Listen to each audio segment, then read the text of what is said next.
नमस्कार मित्रांनो, स्वागत आहे तुमचं जॉब गुरु या आपल्या यूट्यूब चॅनलवर. आरोग्य विभाग गट क चे देखील काही पदांचे निकाल आत्ताच सध्या लागलेले आहेत मित्रांनो. आज रात्रीपर्यंत बरेच निकाल लागतील. ड्रायव्हर पदाचा निकाल राहिलेला आहे अजून मित्रांनो. तर टेलिफोन ऑपरेटर गट क पदांचा देखील या ठिकाणी पाहू शकता. जवळपास 6 ते 7 जिल्ह्यांचा निकाल लागलेला आहे टेलिफोन ऑपरेटरचा. टेलिफोन ऑपरेटरचे सर्व PDF फाईल तुम्हाला टेलिग्राम चॅनलवरती दिलेले आहेत. आता मित्रांनो, गट ड बद्दल देखील माहिती आपण घेऊयात. गट ड बद्दल जवळपास सर्व निकाल मित्रांनो या ठिकाणी लागलेले आहेत. सर्व निकालाच्या PDF फाईल तुम्हाला टेलिग्राम चॅनलवर देतोय किंवा nrhm.maharashtra.gov.in या वेब संकेतस्थळावरती देखील तुम्हाला पाहायला भेटतील. तर बघा मित्रांनो, गट ड मध्ये सर्व निकाल जर आपल्याला बघायचं म्हटलं तर याच्यामध्ये नेमके कुठले कुठले संवर्ग आहेत. म्हणजे संवर्ग तर आपण बघितले मित्रांनो गट ड मध्ये, तेही मी तुम्हाला सांगणार आहे. निवड कशी होणार आहे तेही सांगणार आहे आणि कुठलं महत्त्वाचं पद आहे गट ड मधलं तेही तुम्हाला सांगणार आहे. शिपाई असेल, मदतनीस असेल, कक्षसेवक असेल, आया असेल, परिचर असेल, ही पदं आहेत. वाहन चालकची देखील काही पदं आहेत, म्हणजे वाहन स्वच्छकची. तर याच्यामध्ये मित्रांनो प्रत्येक जिल्ह्यामध्ये वेगवेगळी कार्यालये आहेत. तर कुठली कुठली कार्यालये आहेत आणि त्या कार्यालयांचे निकाल आलेत का ते तुम्हाला सांगतो, म्हणजे सर्व क्लिअर होईल. तर बघा मित्रांनो, जसं की ठाणे जर आपण पाहिलं, त्यानंतर पालघर असेल, अलिबाग असेल, रायगड असेल, नाशिक, धुळे, अहमदनगर, पुणे, अशी विविध जिल्ह्यांमध्ये वेगवेगळी कार्यालये आहेत. तर सर्व जिल्ह्यांमध्ये कॉमन कार्यालय कुठली कुठली आहेत पहा. जसं की मित्रांनो, जिल्हा शल्यचिकित्सक कार्यालय. आता जिल्हा शल्यचिकित्सक कार्यालय म्हटलं तर डिस्ट्रिक्ट सिव्हिल सर्जन. तर या पदांचे मित्रांनो या सर्व जिल्ह्यांचे निकाल डिस्ट्रिक्ट सिव्हिल सर्जनचे आलेले आहेत. त्याच्यानंतर पहा अजून कॉमन कार्यालय कुठलं आहे. जिल्हा शल्यचिकित्सक झालं की जिल्हा हिवताप अधिकारी कार्यालय. जिल्हा हिवताप अधिकारी कार्यालयांचे देखील मित्रांनो सर्व निकाल आलेले. जिल्हा हिवताप अधिकारी कार्यालयामध्ये कुठली पदं आहेत मित्रांनो, तर नियमित क्षेत्र कर्मचारी, हंगामी भरवणी कर्मचारी 50% मधून आणि नियमित क्षेत्र कर्मचारी इतर उमेदवारांमधून 50%. जिल्हा हिवताप कार्यालय म्हणजे ते कार्यालयाला काय म्हणतात मित्रांनो इंग्लिशमध्ये, मलेरिया ऑफिसर, मलेरिया अधिकारी यांचे कार्यालय. ठीक आहे मित्रांनो, तर त्याचं नाव ते आहे मलेरिया हिवताप. त्याला आपण या ठिकाणी मलेरिया ऑफिसर असं म्हणतो किंवा जिल्हा हिवताप कार्यालय म्हणतो. त्या ठिकाणी मित्रांनो ही नियमित क्षेत्र कर्मचाऱ्यांची पदं जी आहेत ती भरली जात आहेत. ठीक आहे, तर त्यांचेही रिझल्ट आलेले आहेत मित्रांनो. तर ही झाली मित्रांनो 3 कार्यालय आतापर्यंत. जिल्हा शल्यचिकित्सक कार्यालय रिझल्ट आलेत, जिल्हा हिवताप कार्यालय म्हणजेच malaria office, district civil surgeon, जिल्हा शल्यचिकित्सक, जिल्हा हिवताप अधिकारी कार्यालय म्हणजे मलेरिया ऑफिस. आणि त्याच्यानंतर मित्रांनो पुढं अजून जर बघितलं आपण, जसं की पुण्यामध्ये सहसंचालक जलजन्य रोग कार्यालय आहे. त्यानंतर उपसंचालक आरोग्य सेवा कार्यालय बऱ्याच ठिकाणी आहे, 2-3 ठिकाणी, तेही रिझल्ट आलेले आहेत. त्यानंतर उपसंचालक आरोग्य कार्यालयामध्ये अजून मित्रांनो 1-2 कार्यालये आहेत, जी की पुणे, मुंबई आणि ठाणे यासारख्या मोठ्या मोठ्या ठिकाणी ही ती कार्यालय आहेत. त्या कार्यालयांचे देखील रिझल्ट मित्रांनो आलेले आहेत. तर एवढीच कार्यालय आहेत मित्रांनो. 3 ते 4 कॉमन कार्यालय आहेत सर्वत्र मित्रांनो, जसं की जिल्हा शल्यचिकित्सक कार्यालय, जिल्हा हिवताप कार्यालय आणि मित्रांनो या ठिकाणी प्रादेशिक मनोरुग्णालय म्हणजेच मेंटल हॉस्पिटलचे पण रिझल्ट जे आहेत मित्रांनो या ठिकाणी आलेले आहेत. म्हणजेच प्रादेशिक मनोरुग्णालय जे आहेत बऱ्याच ठिकाणी नाही आहेत प्रादेशिक मनोरुग्णालय. पुणे असेल, रत्नागिरी असेल, ठाणे असेल, अशा काही ठिकाणी प्रादेशिक मनोरुग्णालय आहेत. तर त्यांचेही रिझल्ट आलेले आहेत. म्हणजे गट ड चे जवळपास मित्रांनो सर्व रिझल्ट आता या ठिकाणी प्रसिद्ध झालेले आहेत. रिजनल हॉस्पिटलचे देखील जे रिजनल मेंटल हॉस्पिटल आहेत त्यांचे देखील रिझल्ट आलेले आहेत. तर जवळपास सर्व रिझल्ट जे आहेत गट ड चे या ठिकाणी प्रसिद्ध झालेले आहेत. तर बघा गट ड मध्ये मित्रांनो GP वर गट ड ची 10वी पासची पदं होती. गट ड ची जवळपास 3500 काहीतरी पदं होती गट ड मध्ये.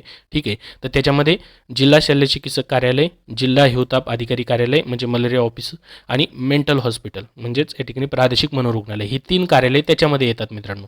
आणि अजून 1-2 कार्यालय आहेत जे की जसं की ठाणेमध्ये जर आपण पाहिलं आणि पुण्यामध्ये जर पाहिलं तर संचालक आरोग्य सेवा मुंबई असेल, उपसंचालक आरोग्य सेवा ठाणे असेल. त्यानंतर मित्रांनो पुण्यामध्ये जर बघितलं तर जलजन्य रोग कार्यालय असेल, परिवहन कार्यालय असेल. त्यानंतर पुण्यामध्ये अजून उपसंचालक आरोग्य सेवा कार्यालय असेल. अशी 2-3 कार्यालये आहेत जी की मित्रांनो सर्वत्र नाहीत, ती फक्त पुणे, ठाणे, मुंबई अशा ठिकाणी आहेत. तर 3 कार्यालय जे आहेत सर्वत्र सेम जवळपास सारखे आहेत. जसं की मेंटल हॉस्पिटल बऱ्याच ठिकाणी नाहीत परंतु काही ठिकाणी आहेत. त्यानंतर जिल्हा शल्यचिकित्सक कार्यालय सर्वत्र आहे आणि जिल्हा हिवताप कार्यालय देखील सर्वत्र आहे. तर हे सर्वांचे रिझल्ट मित्रांनो आता गट ड चे आलेले आहेत.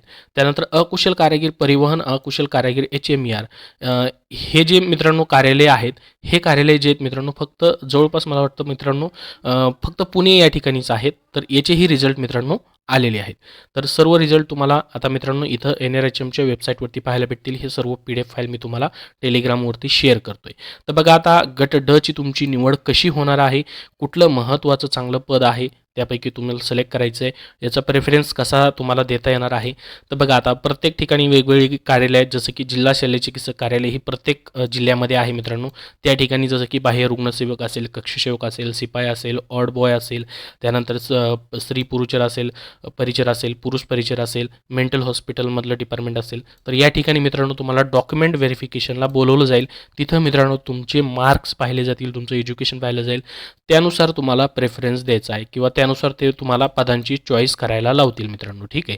तर आता फक्त तुम्ही ज्या कार्यालयामध्ये अप्लाय केलेले मग तिथं तुमची निवड कशी होणार आहे, तुम्हाला प्रेफरन्स तर देता येणार आहे. ठीक आहे. तर त्यापैकी महत्त्वाचं चांगलं पद कुठलं आहे तेही मी तुम्हाला शेवटी सांगतो. तर इथं मित्रांनो निवड पद्धत तुमची कशी होणार आहे पहा, जाहिरातीमध्ये दिलेली माहितीच मी तुम्हाला सांगतो. गट ड संवर्गाची पदं भरताना कार्यालयनिहाय माहिती उमेदवारास उपलब्ध करून देण्यात येत आहे. एका जिल्ह्यातील विविध कार्यालयासाठी बघा एका जिल्ह्यातील विविध कार्यालयासाठी एकच अर्ज करता येईल. समजा उदाहरण जर आपण बघितलं, आता हे जिल्हा शल्यचिकित्सक कार्यालय कुठलं आहे, नंदुरबारचं आहे. तर यासाठी मित्रांनो तुम्हाला काय करायचं होतं, एकच अर्ज या कार्यालयासाठी करायचा होता. एका जिल्ह्यातील म्हणजे एका जिल्ह्यासाठी एकच अर्ज फक्त एका कार्यालयासाठी तुम्हाला करता येत होता. त्यामध्ये मित्रांनो ते पुढं म्हणतायत की हा अर्ज जिल्हा कार्यालयातील सर्व पदांच्या गुणवत्तेस ग्राह्य धरला जाईल. तर हे खूप महत्त्वाचं आहे मित्रांनो. जरी समजा तुम्ही एका जिल्ह्यामध्ये समजा या ठिकाणी पुढं मी खाली घेऊन सांगतो तुम्हाला, जिल्हा शल्यचिकित्सक नंदुरबारमध्ये मित्रांनो तुम्ही डिस्ट्रिक्ट सिव्हिल सर्जन म्हणजे जिल्हा चिकित्सक नंदुरबार जिल्ह्यामधील फक्त जिल्हा शल्यचिकित्सक कार्यालयासाठी एक अर्ज केला. उदाहरण म्हणून सांगतोय, समजा तुम्ही पुण्यामध्ये केला, लातूरमध्ये केला, धाराशिवमध्ये केला, तुम्ही जिल्हा शल्यचिकित्सक कार्यालयामध्ये अर्ज केला आहे, तर तो अर्ज तुमचा जिल्हा शल्यचिकित्सक नंदुरबारमध्ये जेवढी पण ऑफिसेस आहेत म्हणजे जेवढी पण पद आहेत, जसं की या ठिकाणी पहा अपघात विभाग सेवकचं पद आहे, त्यानंतर हे OPD अटेंडंटचं पद आहे, त्यानंतर हे पिऊन म्हणजे शिपाईचं पद आहे. ह्या सर्व पदांसाठी तुमचा हा अर्ज काय केला जाईल, ग्राह्य धरला जाईल. मग त्याच्यासाठीच तुम्हाला मित्रांनो इथे लिहिलं आहे की सर्व पदांसाठी गुणवत्तेस तुमचा अर्ज ग्राह्य धरला जाईल. अंतिम निवडीकरता जिल्ह्याने एकच गुणवत्ता यादी तयार करून समउपदेशनाद्वारे व गुणवत्तेनुसार पद निवडीकरता पर्याय उमेदवारास उपलब्ध करून देण्यात येईल. तर इथं लिहिलं आहे मित्रांनो चॉईस, प्रेफरन्स. तुम्हाला मी जे सांगितलं ना तुम्हाला डॉक्युमेंट व्हेरिफिकेशनच्या वेळी म्हणजे समउपदेशन, त्याला आपण डॉक्युमेंट व्हेरिफिकेशनच म्हणतो. त्याद्वारे मित्रांनो तुम्ही ज्यावेळेस जाल तिथं त्यावेळेस पद निवडीकरता तुम्हाला पर्याय उपलब्ध करून देण्यात येईल. म्हणजे तुम्हाला त्याची चॉईस करण्यासाठी मित्रांनो तिथं ऑप्शन असणार आहे.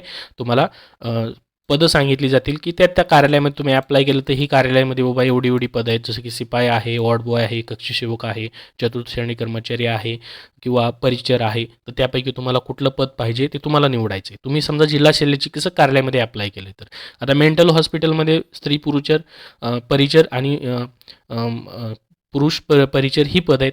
तर तिथं तुम्हाला एकच पद होतं, तर त्या ठिकाणी वेगवेगळी पदं नाहीत. परंतु जिल्हा शल्यचिकित्सक कार्यालयामध्ये तुम्ही जर अप्लाय केलेलं तिथं तुम्हाला पद निवडीचा ऑप्शन असणार आहे. तर तुमच्या गुणवत्तेनुसार आणि डॉक्युमेंट व्हेरिफिकेशननुसार मित्रांनो तिथं तुम्हाला पर्याय दिला जाणार आहे. तर अशा पद्धतीने तुमची निवड जी आहे गट ड साठी मित्रांनो केली जाईल.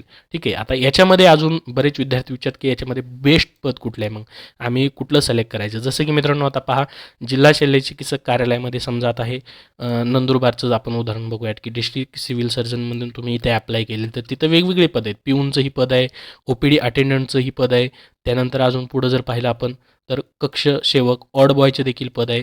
तर हे तुम्हाला तिथं चॉईस देतील, तुम्हाला पद निवडा बाबा. मग तुम्ही विचाराल की यापैकी बेस्ट पद कुठलं आहे. तर मित्रांनो सर्वच पदं चांगली आहेत, सारखीच आहेत मित्रांनो. गट ड ची पदं आहेत.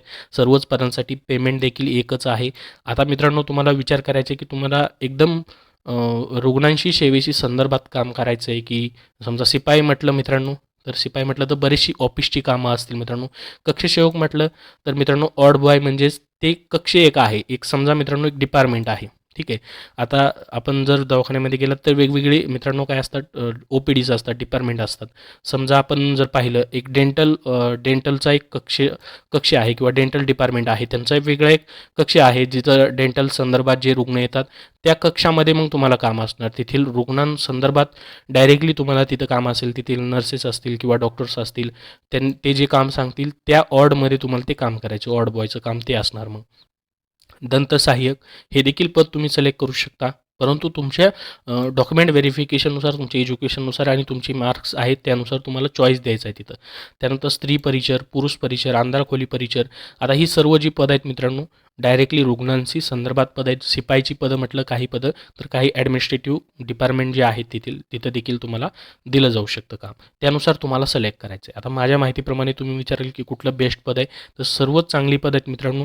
ग्रुप डीमध्ये या ठिकाणी चतुर्थ श्रेणी कर्मचारीची देखील पदं आहेत, स्वच्छेकची देखील पदं आहेत. तर तुम्हाला जे पद आवडेल त्यानुसार तुम्हाला तिथं चॉईस जे आहे ते मित्रांनो द्यायचं आहे. आता डॉक्युमेंट व्हेरिफिकेशनसाठी मित्रांनो तुम्हाला कॉल येईल, मेल येईल किंवा तुम्हाला लेटर देखील येतील. जर त्याबद्दल मित्रांनो माहिती प्रसिद्ध झाली ऑफिशियल वेबसाईटवरती तर नक्की तुम्हाला कळवली जाईल. तर या व्हिडिओमध्ये एवढीच महत्त्वाची माहिती तुम्हाला द्यायची होती की सर्व रिझल्ट आलेत, कुठली कुठली कार्यालये आहेत, कुठली कुठली पदं आहेत मित्रांनो आणि निवड कशी होणार आहे. अजून तुमचे काही एक्स्ट्रा प्रश्न असतील कमेंट बॉक्समध्ये कमेंट करून नक्की विचारा. हा व्हिडिओ नक्की लाईक करा. धन्यवाद.